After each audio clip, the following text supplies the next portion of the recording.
Watercolor mistakes beginners make. Today I'm going to tell you about the most common ones I see whilst teaching so that you can avoid them.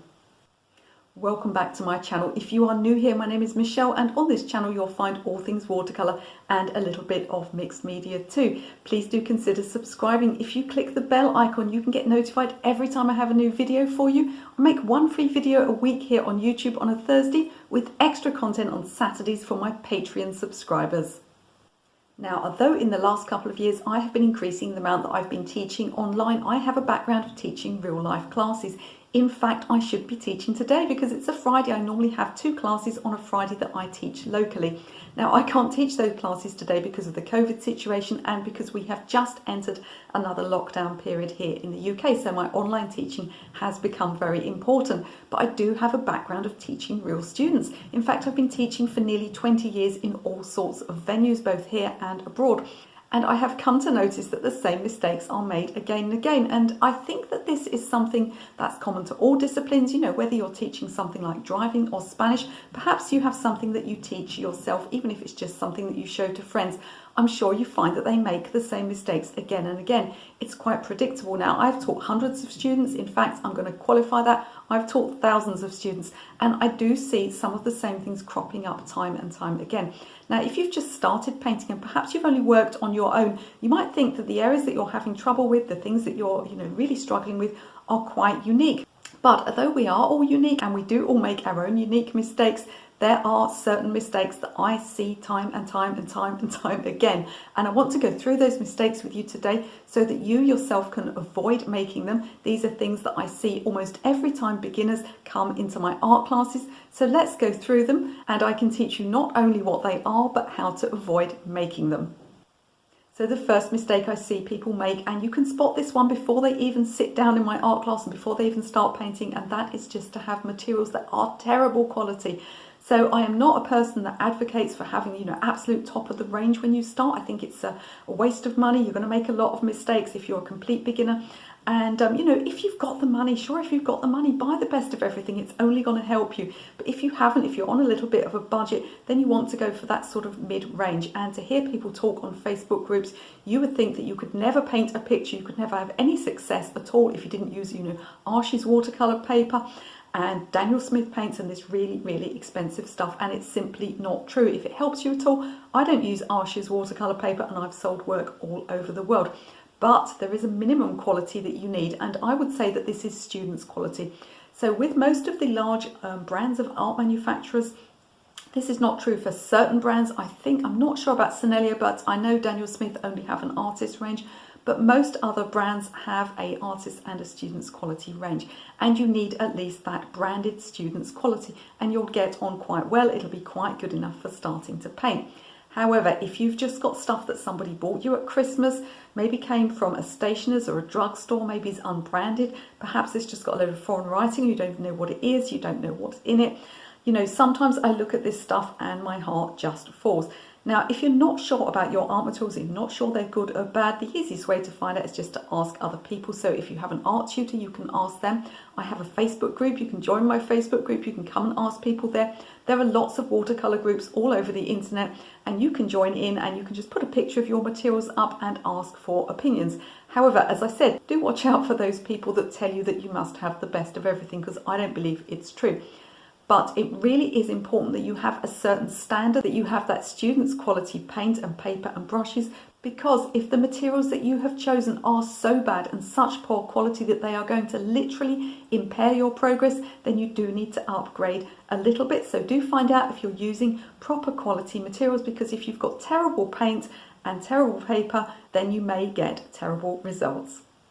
This next one's an easy one to solve, and this is that I see a lot of people working too small. So in other words, they're working on a piece of paper that's just too small to get a decent result. I think what happens is that if you're a beginner, you think to yourself that, well, if you work little, if you work small, there's only a limit to how much mess you can make, and perhaps you'll get a better result. But actually, it can really impair your progress if you work too small. It can become really difficult, because if you've got a subject in front of you that's quite large, whether it's a landscape, even if it's a photograph of a landscape, or, you know, a still life or something. You know, it takes some skill to scale a still life down and get it into a piece of paper that's this big. And you might find that you've got so much pencil drawing on there, you can barely fit the paint on either.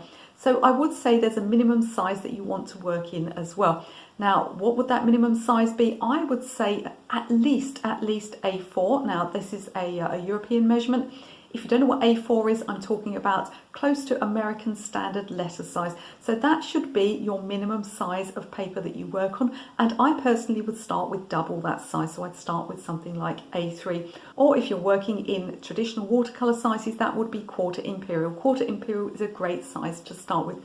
Now, I have to say I've come across some people in my teaching career who are suited to miniaturist work, and they have ended up working very, very small. And that's fine, that's just something that suits those people. But you're not going to find out what suits you until you've had a little bit of an experiment. So to make things easier for you at the beginning, I would start on a reasonably large piece of paper so that you have room to do your layout and your painting properly.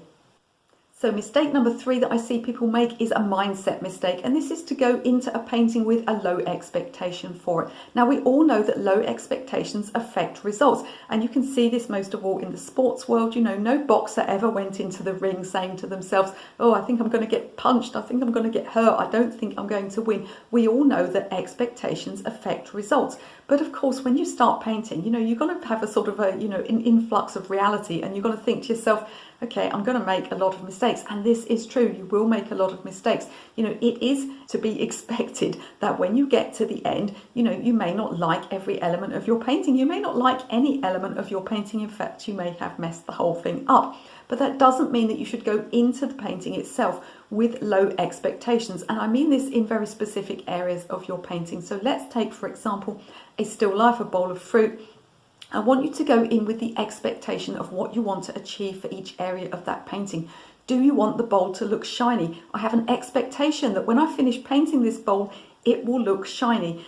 I have an expectation that the fruit will look realistic, that it will look good enough to eat. And I have an expectation that the perspective on the table will look correct, and this will look like a good painting. I want you to have those high expectations to go into your painting, because it will affect your performance, and by focusing on these specific things that you expect from your painting, you'll get a better result.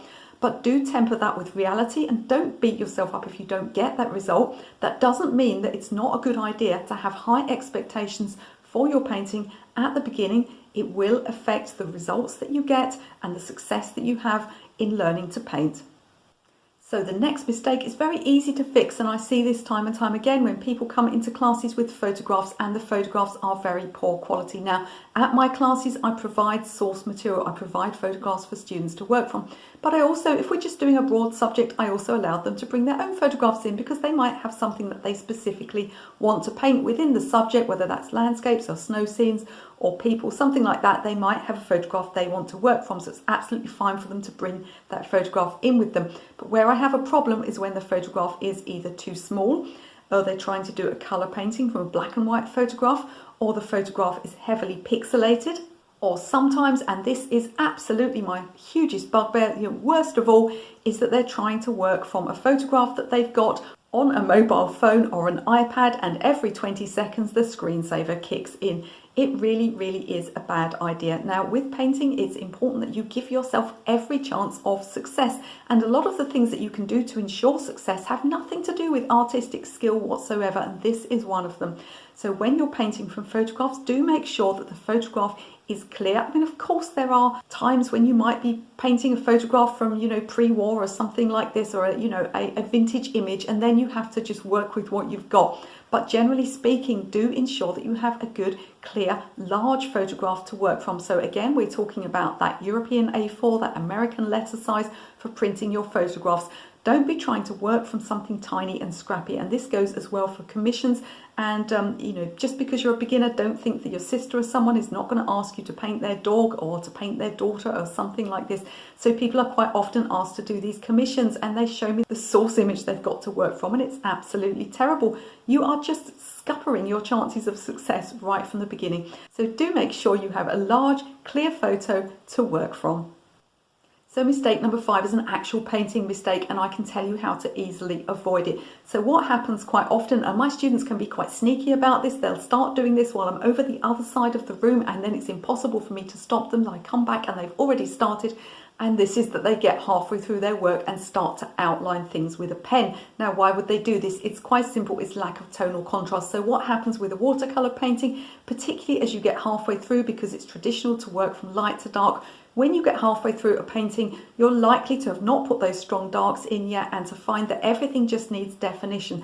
And it's likely as a beginner that you often look at your work and you think, oh, nothing's really showing up properly. I just want more definition. And so what do? You grab a pen and you start to outline. This is not the correct thing to do. Now, I'm not having a go at pen work here. This is a different matter. So if you choose to work in the medium of pen and watercolor, or line and wash as sometimes people call it, then that's absolutely fine. If you've made that decision from the start to include pen in your work, that's fine. And generally speaking, but not always, you would do the pen first and put the watercolor on top. That is not what I'm talking about. I'm not talking about choosing to work in the medium of pen and wash.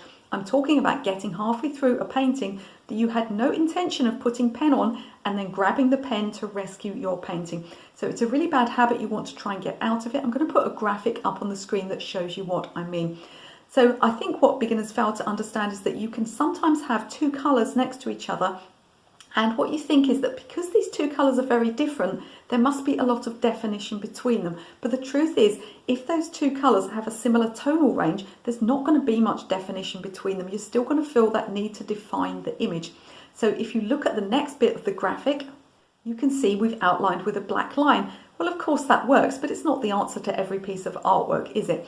What's much better is to define. So you can define the thing behind, or you can define the thing in front, and those are your two choices. Now, if you don't know which one of these to choose, it's quite simple. Most things that are dark recede, and most things that have shadow are in the rear and behind things. So for instance, if you had a lot of leaves, it would probably make sense to put some dark shadow behind them, but that's not an exact rule. If, for instance, you had some red flowers against a light pink wall, then it would be crazy to think that you could make the wall darker. You would in fact want to make the dark red flowers darker. So it's not an exact rule that the thing at the back should be darkest, but if you're uncertain, that's a good way to go. So before you grab that pen, ask yourself, did I intend to use pen in this picture at the beginning? And if you didn't, then what you're doing is you're trying to use a pen to rescue a problem that's actually a problem of tonal contrast. So I want you to work on increasing your levels of tonal contrast and not be disheartened at that stage halfway through a watercolor where things don't look very defined. That is the nature of watercolor painting, because we start from the light tones, we work through the mid-tones, and then we put the dark tones in at the end. So before you grab that pen, have a go at increasing tonal contrast. At this point, before we carry on, could I ask you for a quick favour? If you're enjoying this video, if you're getting some value from it, could you please click that thumbs up, that like button? YouTube rewards channels with audience interaction, so if you like, share, subscribe, or leave me a comment, helps my channel to grow. I've just passed 20,000 subscribers. I'm so grateful to all of you. Another big mistake I see beginners making, and again, this is something that sometimes happens when I'm over the other side of the class. So I'll be talking to a student and their work's going really well, they're doing fine. I walk once around the class, talk to a few other people, get back, and they've ruined everything. And what have they done? They've torn their paper. There's two culprits for this. One is masking tape and one is masking fluid. Now, I am not against the use of these items. In fact, I've done a video all about the mistakes that you can make when using masking fluid. So I will link to that one above. Not everything shows on every device. So if you can't find it there, I'll put it in the description of this video as well. And I am certainly not against the use of masking fluid. I use it myself. And in fact, I've got a video coming up in a couple of weeks on this channel that's going to be all about the things that I think are really good uses for masking fluid.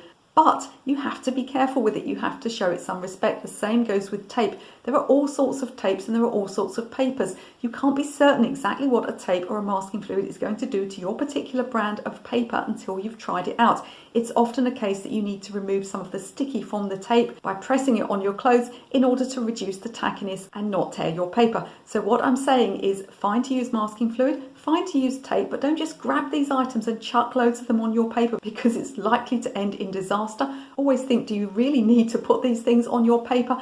If you do, then in small amounts and test them out first so that you know what's going to happen. So the next mistake is not just a watercolor painting mistake, it's a drawing mistake, it's an acrylics painting mistake, it's an anything mistake.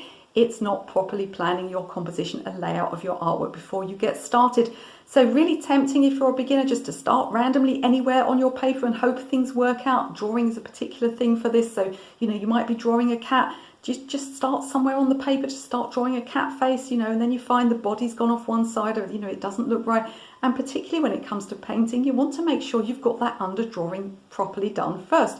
So it might be the case that you don't even need much drawing. Perhaps if it's a landscape, you might only need a horizon line and maybe a pathway, a couple of trees.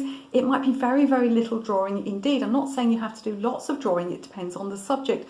But if you don't get it laid out properly, if it doesn't look nice, that's the point when you should stop, to be honest. If you're going to do a painting and the drawing doesn't look very good, don't go any further. Trust me, nothing ever improves when you put paint on it.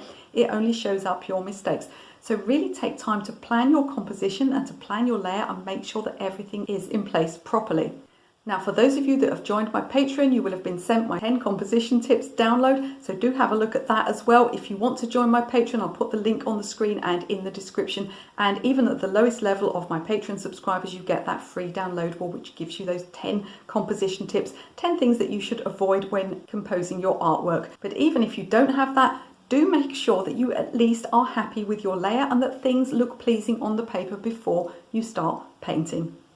So mistake number 8 relates to the last mistake, and that's not properly planning a background. Now, of course, this isn't the case for things like landscapes. It wouldn't apply, but when you're doing portraits, when you're doing, a simple object on a piece of paper or a still life or something like that, or even a botanical subject, I often find that students suddenly say to me, they've really pretty much completed their painting, and they'll say to me, oh, do you think I should put a background in? And I normally answer no, with the caveat of no, don't do it, because it rarely works if you don't plan a background from the beginning. You can't exactly plan a painting, you can't plan for everything that's going to happen. You might plan one sort of background, and then when you get there, you think that perhaps another one is a little bit better. But if you don't even have an idea of what's going to happen for the background of your painting, and I've done this myself when I was learning to paint. So many times I'd paint something, I'd really be quite happy with it, and then I'd think, I think I'll put a background in, and just chuck something on the paper and ruin the whole painting. So my advice to you is, if you weren't planning to put a background in at the beginning and you're happy with what you've got, probably best to leave it alone. Now, you always want something. In other words, if you've got a single object on the paper, for instance, something like an apple, you'll at least want a little bit of shadow under it, so that's fine. But as I said, if you haven't planned that background from the beginning, I wouldn't go to the stage of chucking one in, without much thought halfway through or at the end of your painting. But you should, at the beginning of your painting, at least have some idea about whether you're going to have a background. For botanical subjects, you might not always need a background, but do have a think about that before you start. Don't just launch yourself into painting some objects and then wonder to yourself at the end, oh, would it be better with a background? Shall I put a load of black behind it? What about bright purple? This is a recipe for disaster. So we're coming up to mistake number 9, but do keep watching until the end, because I have a bonus mistake for you, a bonus tip that's going to help you with every aspect of your painting. The next mistake is one that makes me laugh, and that is that everybody at the beginning of my classes scrabbles around looking for the easy subject, and they're sort of rifling through photographs and showing them to each other. And what about this? Do you think this one looks easy? What about that one? And then the other person will say, oh, don't know, the composition looks a bit tricky on that one. And someone else will say, well, look at the perspective. What about if I get this one here? It's got flat perspective. Won't that be easier for me? Or this one's only got one boat in, this other one's got 4 boats in. Surely the one with 1 boat is going to be easier. And this just makes me laugh, because there's no such thing as an easy subject, so you're probably best to stop looking for one. And there's a couple of things wrong with this attitude. And the first one is that if you choose something that you think is easy, it may not be something that you're particularly attracted to. And it really does help your painting if you like the subject. If you've just chosen it because you think it will be easy, the chances are that when you get halfway through it, you start to lose interest, and it really isn't as much fun as you were expecting. The other thing is that it's an absolute mistake to think that a simple object makes an easier painting, because if you only have one thing in your painting, chances are that's what all the focus is on. So if you have 4 boats in your painting and one of them you mess up a little bit, chances are people won't notice, because they're just looking at the overall painting. Because if you just have 1 boat in your painting and you really, really mess up and you mess the drawing and you don't get things quite right, all the viewer's focus is going to be on that one thing. So my advice to you is to stop looking for subjects that are easy and just paint the thing that you like.